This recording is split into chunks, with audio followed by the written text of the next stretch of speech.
निगम commissioner ने प्रशासनिक अफसरों के साथ सुभाष स्कूल ग्राउंड का किया निरीक्षण। जलावर्धन की पेयजल के साथ दुकानों का निर्माण भी देखा। बुरहानपुर नगर निगम कमिश्नर संदीप श्रीवास्तव ने बुधवार दोपहर 1 बजे शासकीय सुभाष स्कूल ग्राउंड पहुंचकर प्रशासनिक अफसरों के साथ निरीक्षण किया। ग्राउंड पर जलावर्धन योजना की पाइपलाइन देखने के साथ ही निर्माण हो रहे दुकानों का कार्य को भी देखा। जलावर्धन योजना के अफसरों से चर्चा की। निगम कमिश्नर ने कहा कि शहर की सभी टंकियों से शहर में पानी वितरण होता है। निगम द्वारा सभी पेयजल लाइनों का निरीक्षण किया जा रहा है। जहां पर लीकेज या गंदगी मिल रही है उसे साफ कर रहे हैं। इंदौर में हुई घटना के बाद निगम द्वारा अलग अलग टीम गठित की गई है जो शहर भर में पेयजल लाइनों को चेक कर रही है। साथ ही लीकेज को भी बंद किया जा रहा है। सुभाष स्कूल ग्राउंड पर दुकानों का निर्माण नगर निगम द्वारा किया जा रहा है। अफसरों के साथ पहुंचकर ठेकेदार को जल्द ही समय सीमा में दुकानों का निर्माण करने के निर्देश दिए गए। इंदौर में दूषित पानी से हुई लोगों की मौत के विरोध में युवक कांग्रेस ने शिव कुमार प्रतिमा के पास किया धरना प्रदर्शन। मंत्री विजय वर्गीय के इस्तीफे की मांग। बुरहानपुर के शिव कुमार प्रतिमा के पास बुधवार दोपहर 1 बजे युवक कांग्रेस ने इंदौर के भागीरथपुरा में दूषित पानी से हुई मौतों के विरोध में प्रदर्शन किया। कार्यकर्ताओं ने मंत्री कैलाश विजयवर्गीय के इस्तीफे की मांग की और मृतकों को श्रद्धांजलि दी। विरोध प्रदर्शन में एक बैनर लगाया गया जिस पर लिखा था, मासूमों के जीवन को घंटा समझने वाले जहरीले मंत्री इस्तीफा दो। युवक कांग्रेस के जिलाध्यक्ष अर्जुन जंगाले ने इस दौरान कहा कि इंदौर के भागीरथपुरा की घटना कोई नई बात नहीं है। बुरहानपुर में भी ऐसी स्थिति है जहां सीवरेज लाइन खोदी गई है जिससे लोग बीमार पड़ रहे हैं। मंत्री कैलाश विजयवर्गीय से पद के इस्तीफे की मांग की गई है। बुरहानपुर में हुए डायरिया के मामले में भी लोगों की कई मौतें हुई हैं।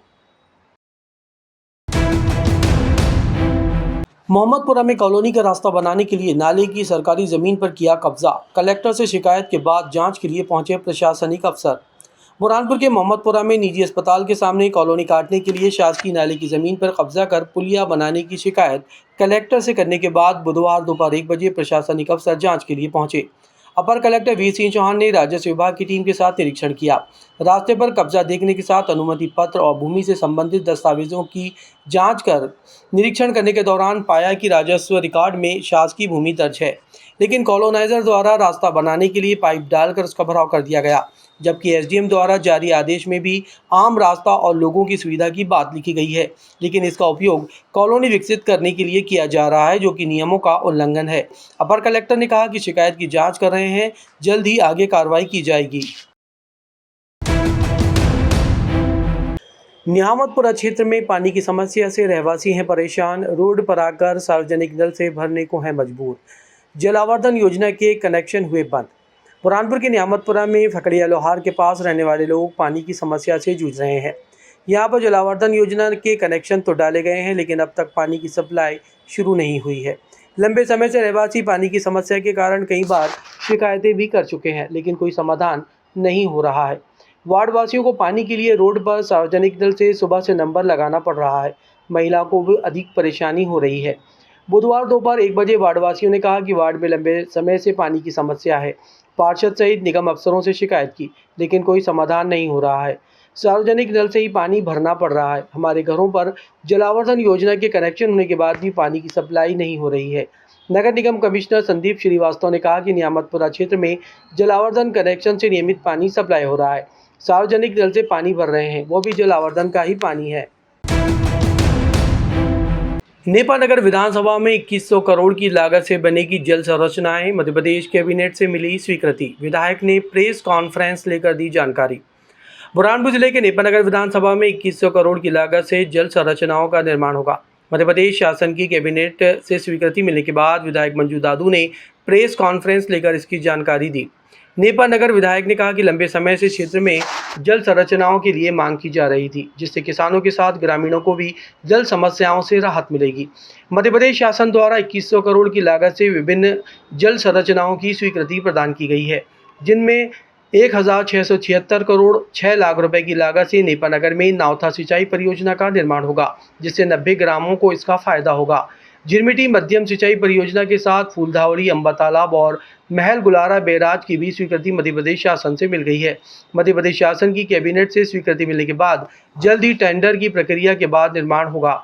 बड़ी संख्या में संरचनाओं के मिलने पर विधायक मंजू दादू ने मुख्यमंत्री मोहन यादव, जल संसाधन मंत्री एवं जिले के प्रभारी मंत्री तुलसी सिलावट, सांसद ज्ञानेश्वर पाटिल, विधायक अर्चना चिटनीस सहित पूर्व सांसद और पूर्व विधायकों का भी आभार व्यक्त किया। तो मतलब ये बोलना चाहिए कि सभी का ज्वाइंट जो एक फोर्स लगा है, उसके कारण आज अपने इस क्षेत्र में आज विकास की गंगा इस तरीके से बह रही है कि मुझे नहीं लगता कि इसके बाद हमें कहीं पर भी पानी को लेकर कहीं देखने की ज़रूरत पड़ेगी।